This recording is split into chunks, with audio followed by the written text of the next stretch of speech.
Hi viewers, welcome to Khush Prasad creations. ನಾನು ಅಶ್ವಿನಿ ಪ್ರಸಾದ್.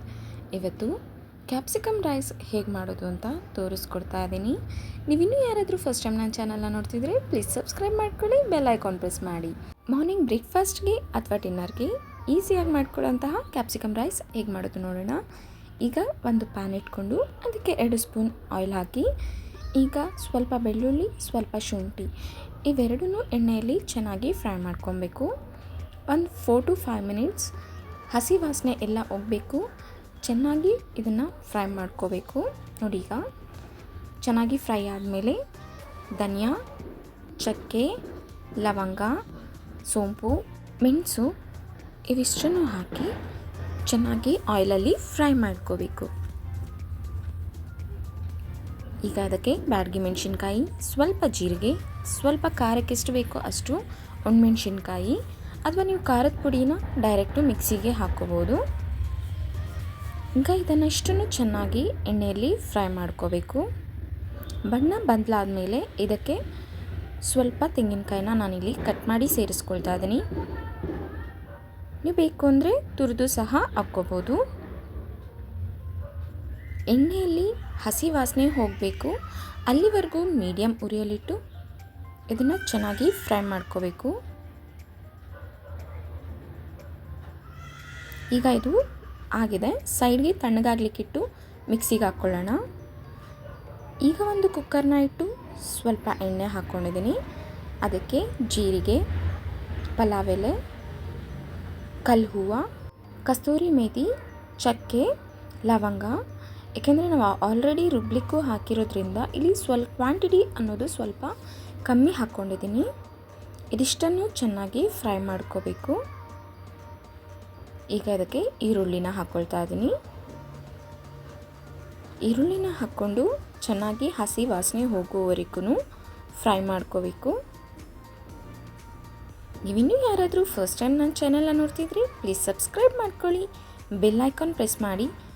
ಈ ರೆಸಿಪಿನ ನೀವೇನಾದರೂ ಮನೇಲಿ ಟ್ರೈ ಮಾಡಿದ್ರೆ ನಿಮ್ಮ ಒಪಿನಿಯನ್ ನಮಗೆ ಕಮೆಂಟ್ ಮೂಲಕ ತಿಳಿಸಿ. ಈಗ ಈರುಳ್ಳಿ ಫ್ರೈ ಆಗಿದೆ, ಇದಕ್ಕೆ ಸ್ವಲ್ಪ ಬಟಾಣಿ ಹಾಕ್ಕೊಳ್ತಾ ಇದ್ದೀನಿ. ಹಾಗೆ ಜೊತೆಗೆ ಕ್ಯಾರೆಟ್ ಸಹ ಹಾಕ್ಕೊಳ್ತಾ ಇದ್ದೀನಿ. ನಿಮಗೆ ಕ್ಯಾರೆಟ್ ಆಪ್ಷನಲ್, ಬೇಕು ಅಂದರೆ ಹಾಕ್ಕೊಳ್ಳಿ, ಇಲ್ಲಾಂದರೆ ಸ್ಕಿಪ್ ಮಾಡ್ಬೋದು.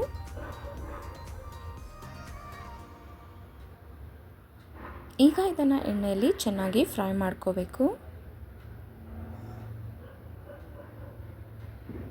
ಈಗ ಇದಿಷ್ಟು ಫ್ರೈ ಆಗಿದೆ. ಈಗ ಅದಕ್ಕೆ ನಾನು ಕ್ಯಾಪ್ಸಿಕಮ್ ಹಾಕ್ಕೊಳ್ತಾ ಇದ್ದೀನಿ, ಜೊತೆಗೆ ಟೊಮೆಟೊ ಒಂದು ಹಾಕ್ಕೊಳ್ತಾ ಇದ್ದೀನಿ.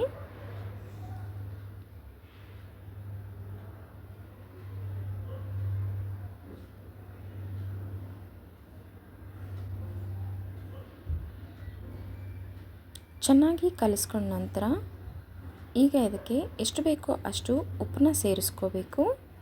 ಟೊಮೆಟೊಗೆ ಎಷ್ಟು ಬೇಕೋ ಅಷ್ಟು ಉಪ್ಪನ್ನ ಸೇರಿಸಿ ಚೆನ್ನಾಗಿ ಕಲಿಸ್ಕೋಬೇಕು.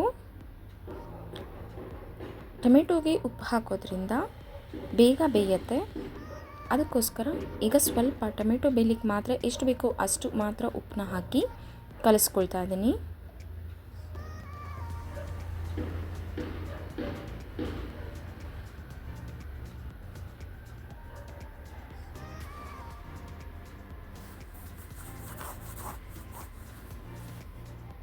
ತರಕಾರಿ ಎಲ್ಲ ಚೆನ್ನಾಗಿ ಬೇಯೋವರೆಗೂ, ಈಗ ನೋಡಿ ಟೊಮೆಟೊ ಚೆನ್ನಾಗಿ ಬೆಂದಿದೆ. ಈಗ ಇದಕ್ಕೆ ನಾನು ಏನು ಫ್ರೈ ಮಾಡಿಟ್ಟಿದ್ದೆ ಆ ಮಸಾಲೆನ ರುಬ್ಬಿ ತೊಗೊಂಡಿದ್ದೀನಿ. ಆ ಮಸಾಲೆನ ಇಲ್ಲಿ ಸೇರಿಸ್ಕೊಳ್ತಾ ಇದ್ದೀನಿ. ನಾವು ಆಲ್ರೆಡಿ ಮಸಾಲೆನ ಫ್ರೈ ಮಾಡಿರೋದ್ರಿಂದ ತುಂಬ ಹೊತ್ತು ಹಸಿ ವಾಸನೆ ಅನ್ನೋದೇನೂ ಇರೋಲ್ಲ, ತುಂಬ ಹೊತ್ತು ಫ್ರೈ ಮಾಡೋ ಅವಶ್ಯಕತೆ ಏನಿಲ್ಲ. ಒಂದು ಸಲ ಕುದಿ ಬಂದರೆ ಸಾಕಾಗುತ್ತೆ. ಒಂದು 2ರಿಂದ 3 ನಿಮಿಷಗಳ ಕಾಲ ಜಸ್ಟ್ ಒಂದು ಕುದಿ ಬರೆಸ್ಕೊಂಡ್ರೆ ಸಾಕಾಗುತ್ತೆ. 1 ಗ್ಲಾಸ್ ಸೋನಾ ಮಸೂರಿ ಅಕ್ಕಿನ ತೊಳೆದಿಟ್ಟಿದ್ದೀನಿ. 1 ಗ್ಲಾಸ್ ಅಕ್ಕಿಗೆ 2 ಗ್ಲಾಸ್ ಅಷ್ಟು ನೀರು ಹಾಕ್ಕೋಬೇಕು.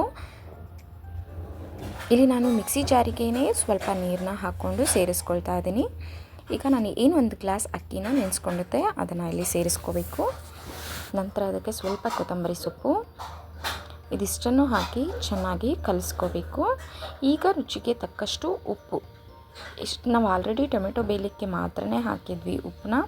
ನಂತರ ಉಪ್ಪು ಹಾಕೇ ಇರಲಿಲ್ಲ.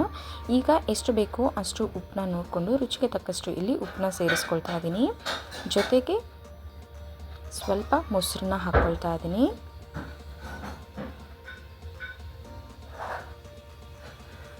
ಈಗ ಇದನ್ನು ಚೆನ್ನಾಗಿ ಕಲಿಸ್ಕೊಂಡು ಒಂದು ಕುದಿ ಬರೋವರೆಗೂ ಇಟ್ಟು, ಒಂದು ಕುದಿ ಬಂದ ಮೇಲೆ ನಂತರ ಇಲ್ಲಿ ಕುಕ್ಕರ್ ಮುಚ್ಚಳನ್ನು ಹಾಕಿ ಒಂದು ವಿಷಲ್ ಕೂಗಿಸ್ಕೊಂಡ್ರೆ ಸಾಕಾಗುತ್ತೆ. ಈಗ ಒಂದು ವಿಷಲ್ ಬಂದಾಗಿದೆ. ಈಗ ನೋಡಿ ಎಷ್ಟು ಚೆನ್ನಾಗಾಗಿದೆ ಅಂತ. ಉದುರುದ್ರಾಗೂ ಸಹ ಆಗುತ್ತೆ. ನಾನು ಬಿಸಿಯಲ್ಲಿನೇ ತೆಗಿತಿರೋದ್ರಿಂದ ಅನ್ನ ನುಚ್ಚಾಗೋ ಚಾನ್ಸಸ್ ಇರುತ್ತೆ. ಸ್ವಲ್ಪ ಆರಿದ ಮೇಲೆ ನಂತರ ತೊಗೋಬೇಕು. ಆಗ ನಿಮಗೆ ರೈಸು ಯಾವ ಶೇಪಲ್ಲಿ ಇರುತ್ತೋ ಅದೇ ಶೇಪಲ್ಲೇ ಉದ್ದವಾಗಿರುತ್ತೆ ಮತ್ತು ಮುದ್ದೆ ಅನಿಸೋದಿಲ್ಲ. ತುಂಬಾ ಚೆನ್ನಾಗಿರುತ್ತೆ. ಈ ರೆಸಿಪಿ ನಿಮಗೆ ಇಷ್ಟ ಆಗಿದ್ದರೆ ನೀವು ಮನೇಲಿ ಒಂದು ಸಲ ಟ್ರೈ ಮಾಡಿ ನಿಮ್ಮ ಒಪಿನಿಯನ್ನ ನಮಗೆ ತಿಳಿಸಿ. ಆ್ಯಂಡ್ ಸಬ್ಸ್ಕ್ರೈಬ್ ಮಾಡ್ಕೊಳ್ಳಿ, ಶೇರ್ ಮಾಡ್ಕೊಳ್ಳಿ. Thank you for watching.